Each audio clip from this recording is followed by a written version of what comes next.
আমাদের জীবনে অনেক রকমের পরিস্থিতির সম্মুখীন আমাদের হতে হয়। সব পরিস্থিতি থেকে আপনি আমি সবাই কি সিচুয়েশনটা চিন্তা করে সিচুয়েশন ওয়াইজ লজিক্যালি কাম থাকা, স্টেবল থাকা, এগুলো কি থাকতে পারি? এই প্রশ্নটা আমার আপনাদের কাছে। উত্তর হয়তো আপনারা দেবেন না বা হ্যাঁ, বাট সবসময় পসিবল হয় না, ডেফিনেটলি। কিন্তু সবসময় পসিবল হয় না এই জিনিসটা একদমই ঠিক। কখনো যে সময় যে সিচুয়েশনটা আমাদের সামনে আসে, সেই সিচুয়েশন ওয়াইজ আমরা আমাদের থট প্রসেসকে কিন্তু কন্ট্রোল করতে পারি না।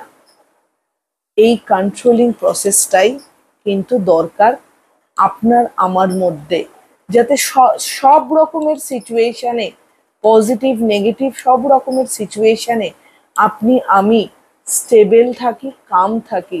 যেভাবে রিয়াক্টটা করি, যে নেগেটিভ ওয়েতে রিয়াক্টটা করি, সেই নেগেটিভ রিয়াকশনটা থেকেও একটু হলেও 1% হলেও নিজেদের ওপর কন্ট্রোলটা যাতে রাখতে পারি। হ্যাঁ, আজকে আমার ভিডিওর ভেতর থেকে সেটাই আপনাদের সাথে আলোচনা করব, যে এইসব সিচুয়েশনে নিজের থট প্রসেসকে কি করে কন্ট্রোল করে একটু হলেও নিচের থট প্রসেসের ওপর একটু কন্ট্রোল আনবেন, সেটাই আলোচনা করব। তো নমস্কার, আমি লিপিকা, আমার ছোট্ট ইউটিউব চ্যানেলে তোমাদের সবাইকে স্বাগত। আমরা এই ধরনের সিচুয়েশনে এভাবে রিয়াক্ট করতে পারি যে সে ওরকম ভাবেই সিচুয়েশনটা ক্রিয়েট করেছিল বা আমাকে এরকম ভাবেই কথাগুলো বলেছিল যে আমি ওরকম ধরনের রিয়াকশন দিতে বাধ্য হয়েছিলাম। সেটা আমি বলছি, আমার আশেপাশে যে মানুষগুলো ছিল তারাও সেম কথা বলছে। হ্যাঁ, কথাগুলোই এরকম ছিল, বা তার ব্যবহার, উল্টো দিকের মানুষটার ব্যবহারটাই এরকম ছিল যে আপনি এই ধরনের ব্যবহার করতে বাধ্য হয়েছেন বা এই ধরনের ভোকাবুলারি ইউজ করতে বাধ্য হয়েছেন। তাহলে সেটাতে কি ট্যাগ লাগলো? যে আমার রিয়াকশনটা ওই পরিপ্রেক্ষিতে নর্মাল। আদৌ কি এটা নর্মাল? না, এটা কিন্তু নর্মাল নয়। আমরা কি করি? আমরা নিজেদের থট প্রসেসকে নর্মালাইজ করার জন্য, যে আমি যে রিয়াকশনটা দিলাম, যে নেগেটিভ রিয়াকশনটা দিলাম, সেটার এগেনস্টে আমার বিহেভিয়ার যেটা ছিল, সেই বিহেভিয়ারটাকে নর্মালাইজ করি আশেপাশের লোকগুলোর থেকেও কিন্তু ফিডব্যাক নিয়ে। শুধুমাত্র আমি বলছি না যে তার ব্যবহারটাই ওরকম ছিল যে আমি এরকম ধরনের রিয়াক্ট করতে বাধ্য হয়েছি।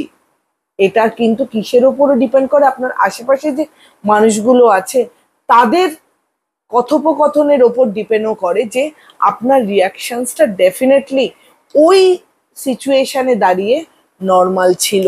এক্ষেত্রে দেখুন, আমার রিয়াকশনটা কার ওপর ডিপেন্ড হয়ে গেল? আমার রিয়াকশনটা কিন্তু আমার আশেপাশে যে মানুষগুলো তাদের কথার উপর, যে হ্যাঁ তোমার রিয়াকশনটাই নর্মাল, যেভাবে তোমাকে কথাটা বলেছে তার এগেনস্টে তোমার রিয়াকশনটা নর্মাল ছিল। এবং এটা কন্টিনিউয়াস যখন আমার কানের কাছে বা আপনার কানের কাছে রিপিট হতে থাকে, আপনার থট প্রসেসও কিন্তু সেটাকে একভাবে প্রসেস করতে শুরু করে যে হ্যাঁ, আমার রিয়াকশনটা নর্মাল ছিল, সে এরকম ভাবেই কথা বলেছে। শুধু আমি নই, আমার আশেপাশে থাকা মানুষগুলোও কিন্তু সেম কথা বলছে যে আমার রিয়াকশনটা নর্মাল। তাহলে একবার ভেবে দেখুন তো, আপনার রিয়াকশন বা আপনার থট প্রসেসকে কারা কন্ট্রোল করছে? হ্যাঁ, আপনার রিয়াকশন আপনার থট প্রসেসকে কন্ট্রোল করছে আপনার আশেপাশে যে মানুষগুলো আছে সেই মানুষগুলোর ভোকাবুলারি, প্লাস যে আপনার সাথে খারাপ ব্যবহার করেছে সেই মানুষটার ব্যবহার। তাহলে আপনার কন্ট্রোলে কিন্তু কোনোটাই নেই, পুরোটাই কিন্তু কন্ট্রোল হয়ে গেছে আপনার আশেপাশের মানুষগুলোর রিয়াকশনের ওপর। তাহলে কি হলো? আপনার রিয়াকশনটা অন্যদের চয়েস হয়ে গেল।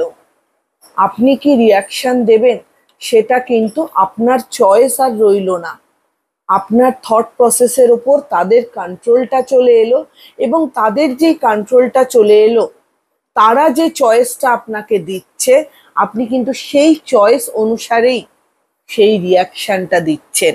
তাহলে আপনার থট প্রসেস কিন্তু আপনার আশেপাশে যে মানুষগুলো রয়েছে তার গোলাম হয়ে গেল।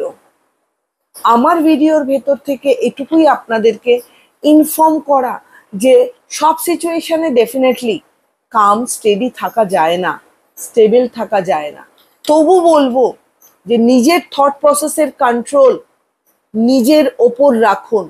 যখন এরকম সিচুয়েশন আসবে সাথে সাথে রিয়্যাক্ট না করে একটু আলাদা হয়ে নিজেকে একটু আলাদা থেকে নিজের থট প্রসেসের সাথে নিজে কথা বলুন, নিজের সাথে নিজে অ্যানালিসিস করুন যে ওই সিচুয়েশনে আমার রিয়াকশনটা কি হবে।